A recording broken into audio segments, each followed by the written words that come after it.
This week's best MMA bets, we're talking UFC 318.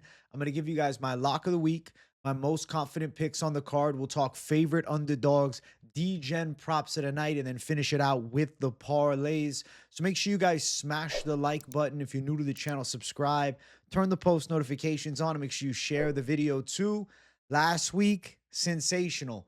Another Lock City parlay hits, and the locks have been on point. 5 weeks in a row, all plus money tags coming through with a mix of savage underdogs, straight money lines, and two-leg parlays. Last week was no different. We went Lock City parlay. We went with the two-leg. The Cater versus Garcia over 1.5 rounds, which it felt like a secret recipe to all things. And Chris Curtis, who actually was in a bit of a testy fight, but I definitely think deserved the win at the end of it. So I'm riding high with momentum. Undefeated in the month of June, 1-0 this month for July, and 5 weeks in a row of being on point. I'm sticking with Lock City Parlay. I have a two-leg that I feel extremely good about. It came to me like certain things when you're looking at the lines, it's like, yeah, that's the one. These matchups make sense. So I'm going to do a two-leg Lock City parlay, and I'm going to bring the Thunder. So without further ado, the lock of the week. We got Kevin Holland and Vinicius Oliveira, two-leg, lock it in, plus 104. Now, reason for the picks. First, we'll talk Kevin Holland. I think he has a pretty vast advantage in all areas against D-Rod. I think this is a complete mismatch. This is like finally Holland, and truthfully, like an on paper, very favorable matchup. You look at his last 4 fights, right? On paper, there was arguments to either side. Now, to be fair, Kevin Holland has, I think, at 170, shown that he's definitely top 15 caliber. Beat up Vicente Luque and then hit him with the Darce. Survived the grappling of Gunnar Nelson, and had him hurt bad in the fight and pulled out a dominant win. Kevin Holland has been looking good at 170 pounds. And in hindsight, his losses at 185 were to really physically imposing, strong, grappling-based fighters with size advantages. Like, yeah, Kevin's tall and skinny, but he's not a real middleweight. At 170 pounds, Kevin Holland's a problem. Now, he fights a D-Rod who, yes, is coming off a big win against Ponzi, and I picked him as an underdog in that spot. But the fight before, let's not forget, Alex Morono split decision. He had some losses prior to that. He was on a 3-fight losing streak. Now he's out there against a surging Kevin Holland who's had 2 emphatic wins back-to-back. I think Kevin Holland's going to do well in this fight. As far as the striking goes, I think that Holland's going to have a clear-cut strike speed advantage, and with the length edge, I expect him to land more shots, and I feel like he's going to crack D-Rod with some big punches on the feet. On top of that, though, Holland definitely has better jiu-jitsu as well. And if there's any type of encounter where Daniel Rodriguez ends up under Kevin Holland in some type of sprawl position, whether standing or, even on the ground, watch for the Darce choke. Kevin Holland has the perfect build for Darce chokes with those long, skinny arms. And I could see him locking a Darce in against Daniel Rodriguez too. Now, D-Rod, I would say, is like historically pretty tough. It's not like he's a walk in the park fight for anybody. He's 19-5. I've been watching his whole UFC run. And when you look at his losses, he does have that Darce choke loss to Neil Magny. He was knocked out by Ian Gary. That was a great performance by Gary. Then the Gastelum fight was unfortunate. I'll say this. When I look at the stylistic clash, Holland can win by decision, knockout, or submission. So as far as going out and chasing a prop, you're going to have to clench your pearls, bite down in your fucking mouthpiece, and hope for the best. But if you put it in the two-leg parlay, now you're getting plus money for a high confidence call. Holland's a good pick. I see him winning the fight. I think it's extremely unlikely that Daniel Rodriguez is the guy to stop this little win streak Holland's putting together at 170 pounds. I think Holland does pull off a finish. I do think the Darce is live. Maybe he stings up D-Rod with some shots and then chokes him out. Something just keeps telling me submission. But if it's a decision, I see Holland outstriking D-Rod over the 3 rounds. I really don't see D-Rod with much of a chance here, and I like D-Rod, but I don't think he has the speed to connect clean on Holland, nor does he have the offensive grappling to put Holland in a very compromised spot on the floor. So the pick is going to be Kevin Holland. I think he pulls through all day, and it's a good first leg to the parlay. Leg number 2, really, you know, you can call them both 2-leg, whatever, 1-1, either or. We got better lines on Vinicius Oliveira. I really believe in the Oliveira prospect. I have the mentality now where it's Oliveira until proven otherwise. I picked him as an underdog earlier this year against Said Nurmagomedov, and he went out there and looked really good in the fight. He beat Ricky Simone prior to that, right? The Bernardo Sopai fight was an absolute war and a sick comeback, but he's looked a lot better since then, and he's still evolving at 29 years of age. 22-3 as a pro, undefeated in the UFC, all the momentum on his side, and he's a really athletic fighter. He's got a good explosive ability, closes the gap pretty well with hard hooks, and like has a unique ability to close distance and kind of an unorthodox striking flow, like hands a little bit to the side and then throwing bombs from the hips. I don't see Kyler Phillips with the power to cause Vinicius Oliveira to back away. And I don't see him with the grappling threat to bring takedowns and control that stifle the stand-up game of Vinicius Oliveira.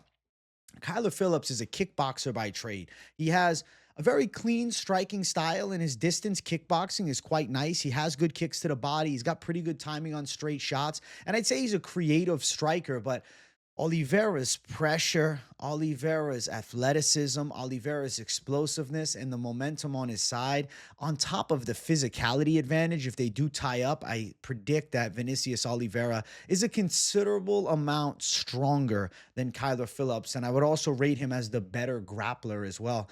I see Vinicius Oliveira going out there and putting on a good performance. Now, I think he's going to want the finish of Kyler Phillips, and I could see him cracking Phillips with some big shots or maybe getting to his back and putting him in a compromised position on the mat and potentially pulling off a submission.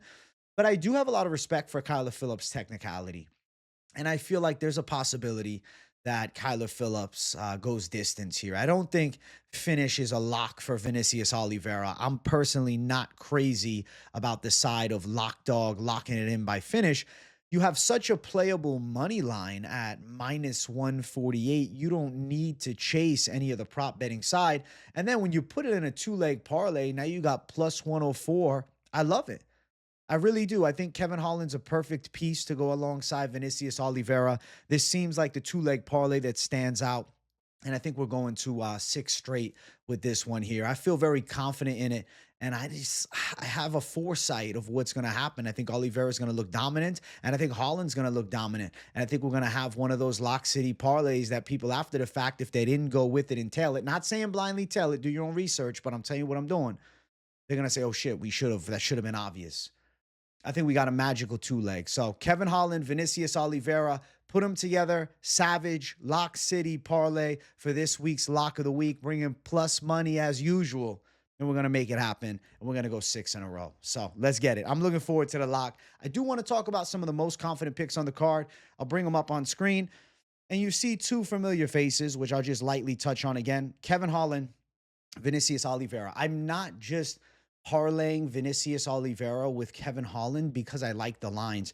I genuinely feel confident in Vinicius Oliveira as a future contender, and I believe he's going out and winning the fight. Now, obviously, Kevin Holland's a chalky favorite, and he has clear advantages over Daniel Rodriguez, so that's why I parlayed them up. But ultimately, separate, they're still very confident picks. Got to pop out the Zin. Let's talk next up, Ryan Spann. So I'm going to call this one a yellow flag confident pick. As far as ability goes, Ryan Spann is definitely better by a substantial margin against Łukasz Brzeski. He's going to have heavier hands. He's going to be a bit faster in the striking department. And he also is going to have a grappling advantage too. But I have to be real with you guys. You have to look at Spann and just worry about reliability when fights go past the first round. As of late, he's fallen apart when fights hit round number 2. The argument I will present, though, which is why I still believe he's a confident pick, although he has some maybe, mentality / gas tank woes as of recent. The loss to Waldo aged really well because Aldo just went out there and beat Sergey Spivak, who's been a top 10 contender for a long time. And I thought that was incredible. Fight before that, quick work of Ovin St. Preux, as he should have. Okay. And, you know, to run through OSP like it's nothing, say what you want about OSP's age, that still impressed me. And then Bogdan Gushkov, he was winning the first round dominantly with grappling and then gets knocked out in the second. Gushkov is a really fun striking prospect at 100, or excuse me, at 205 pounds. So as far as the opposition, I mean, at light heavyweight, Spann's fighting the best in the game. At heavyweight, he loses to one of the best in Waldo. Now he's fighting one of the worst. I mean, Lucas Brzeski has to be rated as one of the worst heavyweights on the roster right now. He's 1-5 in the UFC. That win was a controversial-ish win against Volter Walker. To be fair, though, he also had a controversial loss against Martin Boudet a while back. So I feel as though Brzeski, 1-5 in the UFC, regardless of if I agree with certain decisions, fair record, but 1-5. Ryan Spann has been a top 15 staple at light heavyweight for a long time. I don't know if he reaches those same levels of success at heavyweight, but nonetheless, he should dispatch of Lucas Brzeski in a rather dominant fashion. I don't see this as a competitive fight. Minus 210 for Spann, so it becomes a very parlayable money line here. A little bit over 2-1 odds. You put that in another 2-leg or maybe in a 3-leg parlay, you got a good chance of winning. If you're looking to chase the value side, there's Spann inside distance around minus 165. I do think that though Spann's got heavy hands, there's a possibility of him locking in a submission in this fight, and the books have caught on to it because it's not crazy. It's plus 285 for submission. I was hoping for maybe some 4-1 love, but plus 285. I do think sub is live. I think KO is too. Brzeski has been finished in his last 3 losses. It looks really nice that he survived Volter Walker back in 2024, but to be fair, it was a fat Volter Walker, and Walker has, in my opinion, shown drastic improvements in not only physicality, but also offensive submission threats and just simply confidence in the cage. It's a different version of Walker that Brzeski fought as opposed to the Walker that's now getting, 3 straight heel hook wins in the UFC. I see Ryan Spann clearing this fight with, I'm going to say, relative ease. No fight is necessarily easy, but I think Spann should destroy. Zellhuber next up. I don't like the odds here at 6-1 for Zellhuber. I picked Esteban Ribovics against him, so I have faded Zellhuber as a favorite in the past, but I do think he handles Michael Johnson. I'm an OG Michael Johnson fan, all right? I've watched Michael Johnson since The Ultimate Fighter Season 12. I watched him on the show, and I like Michael Johnson's boxing a lot. He actually connects really clean, but he's 39. He's fighting a blue chip prospect who has very good jab, solid kickboxing from range, and I think an ability to grapple as well, which, could put Johnson in a compromised spot for a Zellhuber submission threat potentially. 6-1 odds are never fun, okay? I don't look at 6-1 odds and say, yeah, man, I'm so excited to be throwing this down. But I believe Zellhuber goes out and wins. Yes, 6-1 is shit. It's one of those things that maybe you put it in a 4-leg parlay or something like that. As far as how does he get it done? So I have a hunch that Zellhuber finishes Michael Johnson. I do think he could connect with a big straight punch to the chin and put Johnson away. Johnson's chin has been tested in the past, and he's been put out recently against Diego Ferreira. And to be fair, Michael Johnson's last 2 wins, though, impressive and dominant, Ottoman Azaitar, who's atrocious, and Darius Flowers, who's not very good either. Diego Ferreira knocked him out badly 2 years ago. I feel like Zellhuber is looking for that knockout because, he hasn't found that effect in the UFC just yet. No KO wins in the octagon, but he does have that submission win against Yagos back in 2023. Johnson also has been on the wrong end of 9 submission losses. So there's a clear way that Zellhuber wins by finish. So I think inside distance is a live method for him at minus 120, something I feel like mentioning because you're looking at 6-1. You're like, bro, there's nothing I can really do with 6-1. Well, if you need something, you have to throw down and, you're not just parlaying the 6-1 in a long shot. You have to throw down on something in this fight. I do feel as though there's a true possibility of Zellhuber getting this thing done by a finish. Now, knockout for Zellhuber sits at plus 185, submission at plus 400. We haven't seen Zellhuber with a UFC KO yet, But to be fair, that doesn't mean he isn't capable. He does have knockout wins outside of the UFC. He's got 7 KOs. So Zellhuber by knockout is a live possibility. But the submission kind of jumps out at me a bit with Johnson having 9 sub losses, Zellhuber having some sub wins, and, a UFC submission win. I like inside distance, so, you don't have to panic just for one specific method. But I do think Zellhuber is going to have a bit of a breakthrough performance. That's what I thought about this fight. As soon as I saw it, I said, okay, this is Zellhuber's chance to break through. He's 26, Michael Johnson's 39, and I think with the big range advantage, 77 inches to 73 and a half, that negates a bit of Michael Johnson's natural hand speed, which seems to be a bit of an advantage over certain guys in the weight class. At one point, Michael Johnson knocked out Dustin Poirier. Isn't it crazy? He knocked out our, main event fighter who's being celebrated with the retirement matchup here. Michael Johnson at one point was terrifying. But now 23 and 19, 39, he's still okay. But I think a prospect like Zellhuber should definitely win. Now, that ain't it, though.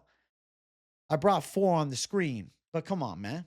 2 of them were from the Lock City Parlay. I'm giving you 2 more, all right? We got Prado and Ferreira both to get it done. Prado's a close money favorite. He's minus 145. I see him as a good prospect with explosive striking ability, fast hands on the inside, also has a well-versed submission game.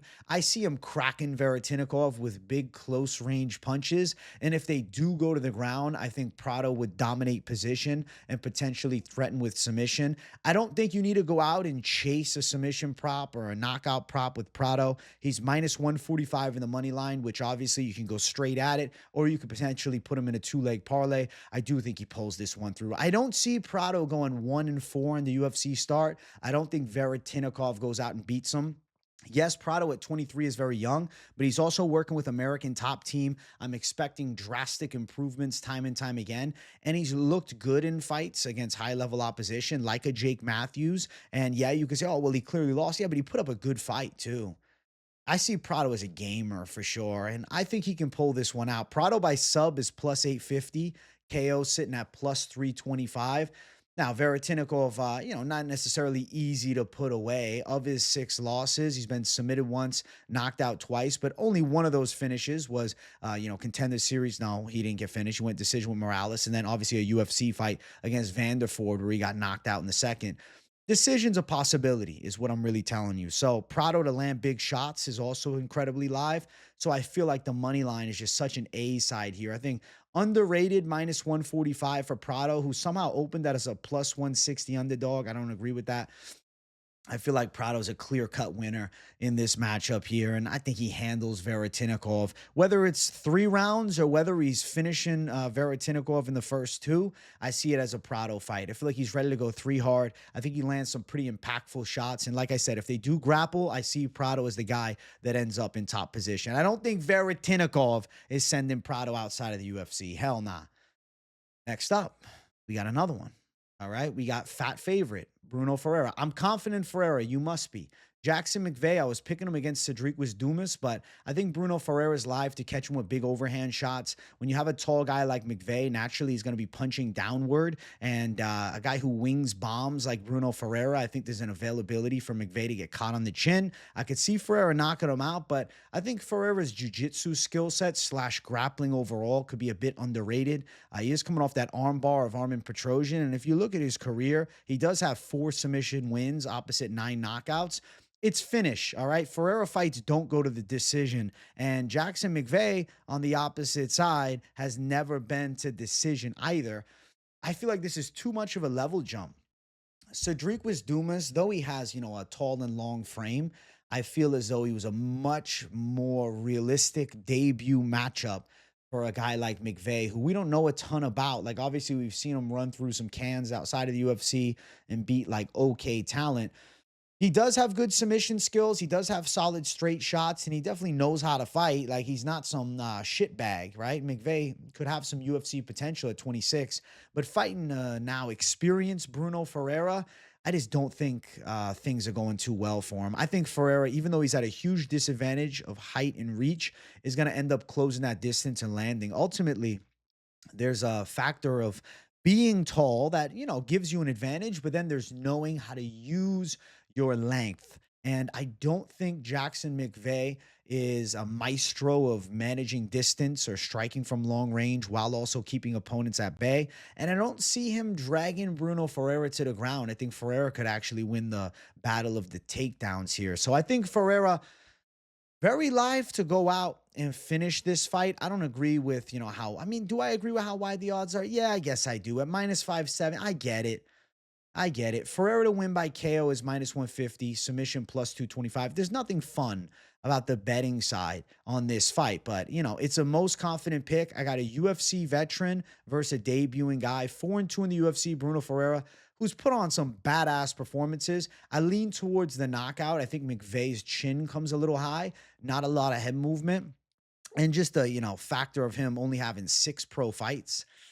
The unknown's going to get to him, and Ferreira's a bit of a berserker. So I'm saying Ferreira. I do think knockout or submission. I feel like I'm leaning towards knockout here. Obviously, Ferreira would be something you'd have to put in more of a longer shot parlay. You're not straight money lining it, but it is a confident pick. And I do think he should get it done inside of the distance.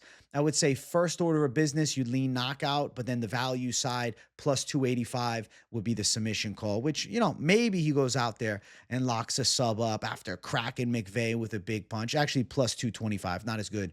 Thought it was plus 285. Nonetheless, Bruno Ferreira, confident pick. I do think he wins. Now, I know what some of you guys are thinking.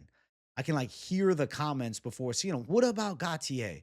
What about Dulatov? So I do believe they both win, and I'll say they're honorable mentions, but ultimately, we're already talking about hideous lines with Ferreira and Zellhuber, who are UFC veterans. And now I have Dulatov making a debut as a 6-1 favorite and Gautier's second UFC fight, and he's minus 550. Unfortunately, there's no money line value there, so I will bring up those two in the prop section because I do have opinions on their fights that I feel as though I can go a little more in depth with. Now, I want to say this, though. I want to say this. As far as the honorable mention that I really think can come through and put it on, that even though I said I was just doing 6, I'm going to sneak this one in. He's a UFC veteran. He needs a win. It's Jimmy Crute.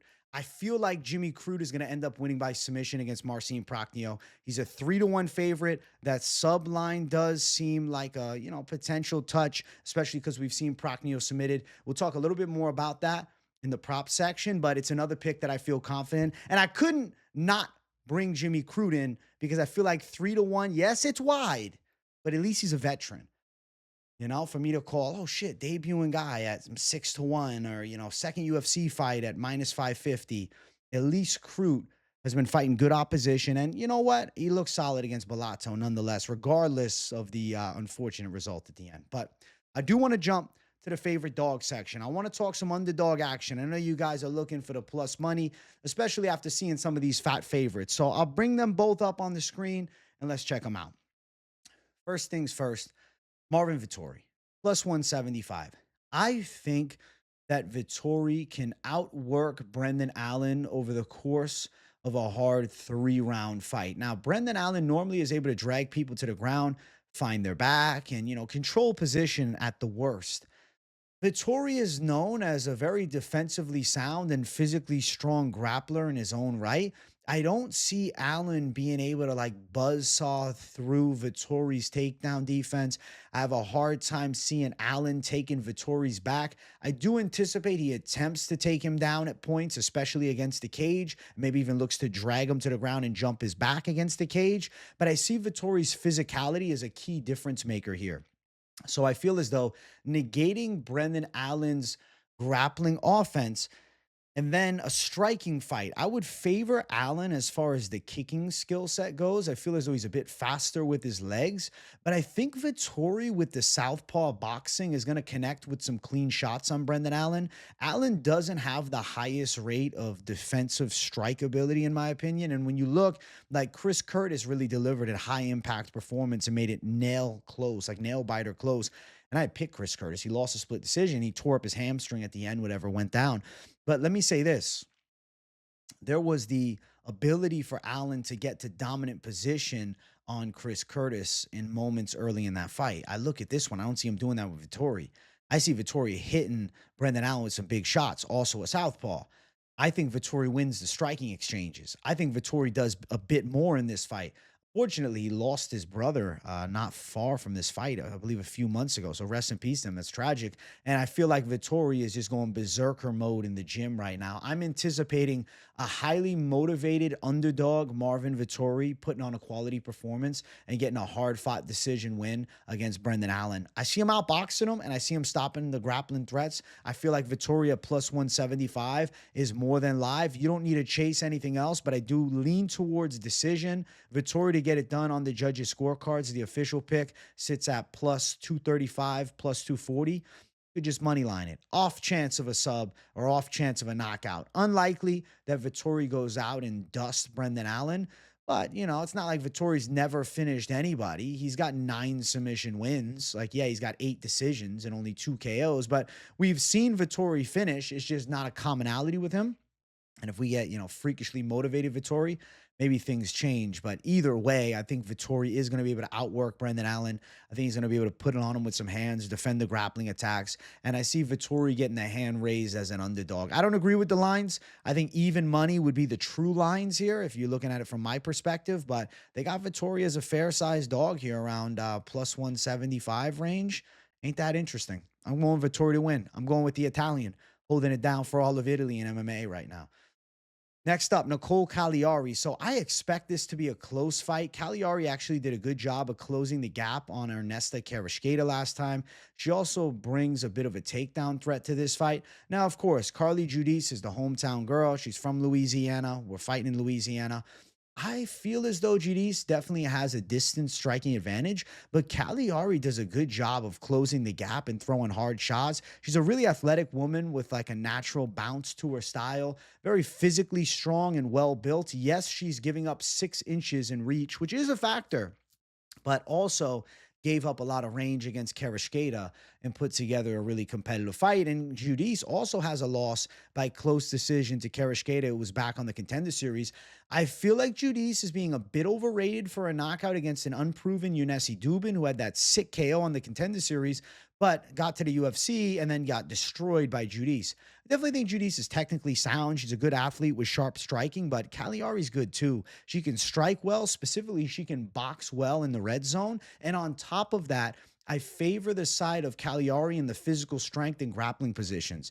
I feel like it's going to be another nail-biting close fight. I'm saying Caliari by a competitive decision. Definitely one of those fights where, you know, maybe you're just staying away, but over 2.5 for the ladies is fairly live at minus 245. I feel like maybe a Caliari spread to make it competitive and be within, you know, some close point margins, the 3.5. I feel like she can end up getting it done in the cards, but it could be a split decision. You might shit your pants. Caliari decision 4-1.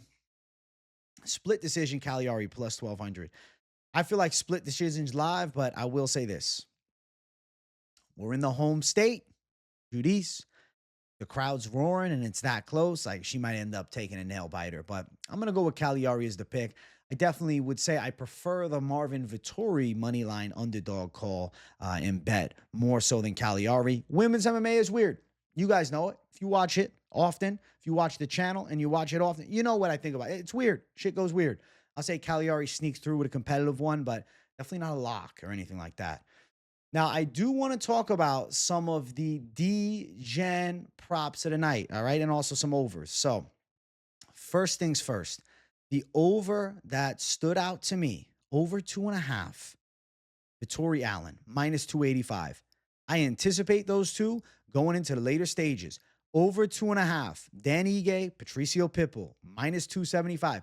I anticipate those two going into the later stages. Now, I told you I'd mention Jimmy Crute again. Crute to win via submission is going to be my official call. Plus 160, and I think that method is pretty damn live here. Now, Ateba Gautier, obviously, KO is extremely live for him as he is built like a fucking door frame and hits like a truck, but the odds are not fun at minus 265. Again, second UFC fight, minus 550 favorite. Hideous line as far as chasing the knockout prop. Not too fun. Now, if you believe in Valentin's toughness, you can potentially get a little bit of plus money if you go Gautier round 2, which is 3-1. If you think he survives to the third, it's 9-1. I feel as though Valentin could survive that first round. There's a definite path, and he's got a lot of experience, but I also see him getting clobbered by big shots. So I don't know. Second round makes more sense, though. I do think Valentin tries to clinch up and, wear on the beast a bit, but I say Gautier eventually gets him out of there. Islam Dulatov, another one. He's a 6-1 favorite. I think he gets the knockout, and so do the books. He's minus 150. I see him putting a pace on Fugitt early. I think he could put him away in the first, plus 100. 6-1, ugly ass line. No fun with the props, but something worth mentioning at the least. Now, with Dulatov, he does have an underrated submission game. You could maybe, argue, oh, well, maybe he gets a sub, but it's only plus 325, right? For props, I want to see either high confidence prop. Okay, I'll tolerate less plus money. But if I feel more, it's like value chase prop. I would like 4-1 or more, potentially even 5-1.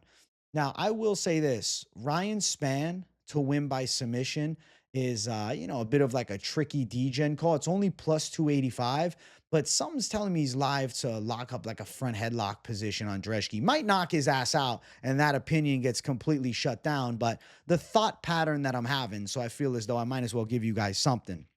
Now, I've had people complain in the past, what about the main event? What about the main event? What about the co-main event? This is more of a I have to talk about it rather than like a, oh, hell yeah, throw it all down on the main event. Personally, the main event, money lines are close, and I think Max Holloway wins a competitive-ass fight, but I recognize the threat of Poirier, and I feel as though there's some better bets to make under the main event. I'll say this. I feel like Max Holloway winning by decision and most significant strikes could end up being like a strange call to make where it ends up coming through. As of right now, it's around plus 235. If you need something, you're chasing plus money. Obviously, for the main event, if you just wanted to take and you haven't watched my other content, yes, you could go Max Holloway on the money line, potentially. I think it's going to be a competitive fight. I think Holloway on the cards makes sense at plus 165. I think these two going over 4.5 rounds also makes sense right now, which is currently sitting at minus 170. It's going to be a nail-biting war. If you think that, Holloway potentially in the fight, does he... Oof. Poirier makes it close. The 5.5 with Poirier within the point region, minus 195, maybe that side of things, even if, you're picking against Poirier. I do think, I've said it, I feel like 48-47, maybe a 49-46, but something's telling me maybe 48-47 between the two savages. So if you needed a main event call, there's one. Now, as far as Kopylov and Costa, it really depends upon what fucking version of Costa shows up. I think Kopylov gets a sharp win. Over 2.5 is minus 200. If you needed a bet, again, minus 224 on the money line. Kopylov on the judges' scorecard sits at plus 100.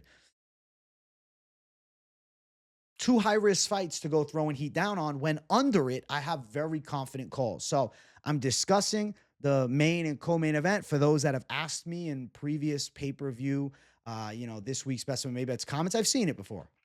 So that's for you. If you asked, there you go. I do want to talk about everybody's favorite section. It's my favorite. It's your favorite. It's all our favorites. It's time for the parlays to play. You guys are watching and enjoying. Make sure you also hit that like button. And if you're new to the channel, welcome. Hit the subscribe button. Hit 50,000 subscribers earlier this week. So I'm feeling like $1 million. So at the top, safe but boring. You guys know, safe but boring, it hits at an extremely high clip. Minus 151 for Holland and the Ige Pitbull over 2.5 rounds. I think so. I see both of them hitting. So I say yes to that. Pitbull, obviously, you could say, oh, well, he has some power. Ige, chin of iron. Pitbull, I don't think he's getting knocked out. I think that Ige is going to end up winning a hard-fought fight, but it's going to be competitive and back and forth. I like the over. Now, Ige Pitbull over 2.5 and Alan Vittori over 2.5 at minus 119. Of course, if you're not feeling Holland and Ige Pitbull's over, you could replace it with Alan Vittori, and the line is going to be about minus 155, which, very similar. Down below, Lock City Parlay, Holland and Oliveira, plus 104. Our big two to come through. I feel good about it. 6 weeks in a row. Hell yeah. Down below it, we got the alternate, Prado, Zellhuber, and then Alan Vittori over 2.5 rounds. So I do think Prado gets a win, and the odds aren't bad. I think Zellhuber pulls through, the odds suck, and the Alan Vittori over makes a lot of sense. I want to give you guys a little alternate love. And then below it is the nice one. So the alternate is above it because of the lines not being as vast. But, you know, the one below is the initial creation, which is Holland, Oliveira, and Alan Vittori's over 2.5 at plus 176. You see the comparisons, right? Prado, closer money. Zellhuber, wider favorite. Obviously, Holland, Oliveira, something similar. Plus 176 for those three. And I think there's a good chance that the nice one is more than just nice, that it comes through as well. Now, if you want to go for prospects that have a lot of potential, Oliveira and Prado. I know Prado's got an ugly UFC record, but he does have a lot of promise. And Oliveira undefeated in the UFC. And I see him as a future contender. So plus 183 for the prospects. Something to consider if you're looking for a little alternate two-leg to the Lock City and you want more plus. Now, down below it, I think this one's good at plus 276. Holland, Oliveira, and then the Ige Pitbull over 2.5 and Alan Vittori over 2.5. So this mixes two of my confident overs with my Lock City parlay to give you nearly 3-1 money. I think it's got a good chance of hitting two. Keep on going down. We got quality down below. We got Holland, Crute, Spann, the Ige Pitbull over 2.5, and Alan Vittori over 2.5 at plus 415. I think the quality does hit. I believe it. I got a feeling that it's gonna come through for the people. I think so. Down below a little more. Holland, Oliveira, and Vittori plus 461. It's doggy style. We got an underdog in with the Lock City. Holy shit. Holland and Oliveira better pull through, man. They better pull through. They will. I feel very good about them. Holland, Oliveira, Crute, Spann, Ige Pitbull over 2.5, Alan Vittori over 2.5 for plus 763. This is big money right here. And I do think it's very live to hit. I feel good about this one. Down below it is Savage. And it is Savage. All right. Because you got an underdog in the lineup. The Ige Pitbull over 2.5. Then you got Vittori. As opposed to the over in the Vittori fight, we're going Vittori. If you want to play both, your book allows it, you can. Crute, Oliveira, Holland, plus 1,090. Holy shit. Down below, something a little different. Holland by submission. It says Vittori by submission, but that's actually a mismark. No way. I typed out Vittori by submission. I just did myself dirty. Wow. Wow. Wow. I literally just realized that right now. Holland sub, Vittori submission, Spann inside distance, plus 1434 for the prop Degen. Now, I'm disappointed that I miswrote that. I just noticed this now. Vittori by sub is not it, so ignore that. I'm disappointed. Now I'm pissed. Holland sub, Vittori, Spann inside distance. Also could be Crute by submission with Holland by submission and Spann inside distance. That was, I think, what I originally meant to wrote. But the Vittori, win line and then the Crute win by submission line somehow in my brain got bamboozled because the odds are close to one another. But either or, if you play both, so I guess now we got two options for the prop Degen and then the dog and prop Degen. You're going to hit around plus 1434. Down below is Savage Degen.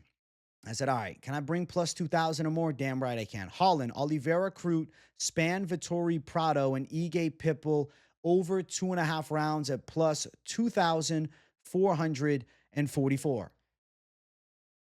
The odds are getting wide, man.